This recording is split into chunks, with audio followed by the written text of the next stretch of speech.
Assalomu alaykum, hurmatli yurtdoshlar, hurmatli obunachilar. Kechagi Urganch tibbiyot instituti bo'yicha murojaat yuzasidan biza bugun tibbiyot institutini tashrif buyurdik. Rektor Rashid Yusupovich bilan gaplashdik. Ota-onalarni chaqirtirdik va kechagi murojaat bo'yicha qiziqqan savollariga javoblarni oldik. Asl holat qanday bo'lgan? Nima uchun bu darajada ota-onalar va talabalar o'rtasida, mana bu o'qishni o'rtasida tushunmovchiliklar yuzaga kelganligini biz birma-bir qariyb 2 soat davomida suhbat qildik. Tibbiyot instituti yaqinda yangi tashkil topgani, ya'ni mustaqil tibbiyot instituti bo'lgandan keyin o'zlarini ichki tizimlari borligi, mana bu xalqaro PIMO, ya'ni xalqaro shartnoma asosida Rossiya Federatsiyasida o'sha Nijniy Novgorod shahrida o'qiyotgan talabalarga qo'yilgan o'sha shartnomadagi talablar qanday darajada bajarilayotgani va qanaqa ultimatumlar qo'yilganligi bo'yicha ham biz suhbat qildik. Demak, bizani ko'p ota-onalarimizni qiziqqan joyi o'sha shartnoma to'lovlari bo'lyapti hozir bu yerda.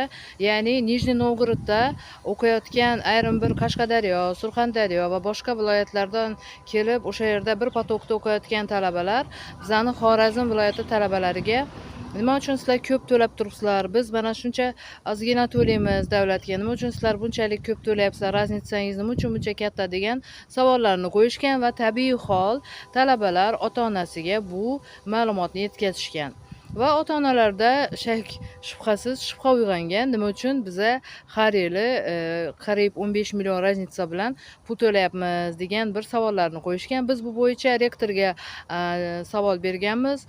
Va hurmatli rektorimiz javob berdilar, ya'ni individual tarzda har bir institut o'zining xarajatlarini inobatga olgan holda qo'yiladi summa deb aytilgan. Ya'ni ota-onalarga aynan mana shu Qashqadaryo, Surxondaryo tibbiyot institutlarining ham shartnomalarining pullarini ham ko'rsatib beraman sizlarga, ulardan zapros olib deb aytib o'tdilar. Demak, bizning suhbatimiz yakunida shu ma'lum bo'ldiki, xavotirga o'rin yo'q. Hech kimni farzandi отчисление bo'lmaydi, ya'ni o'qishdan haydalmaydi. Hamma o'qishini doimgidek davom qildiradi.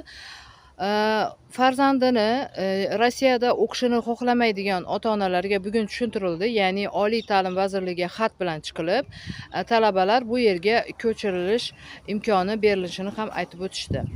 Demak, o'rtoqlar, biza kechagi vahimali murojaatga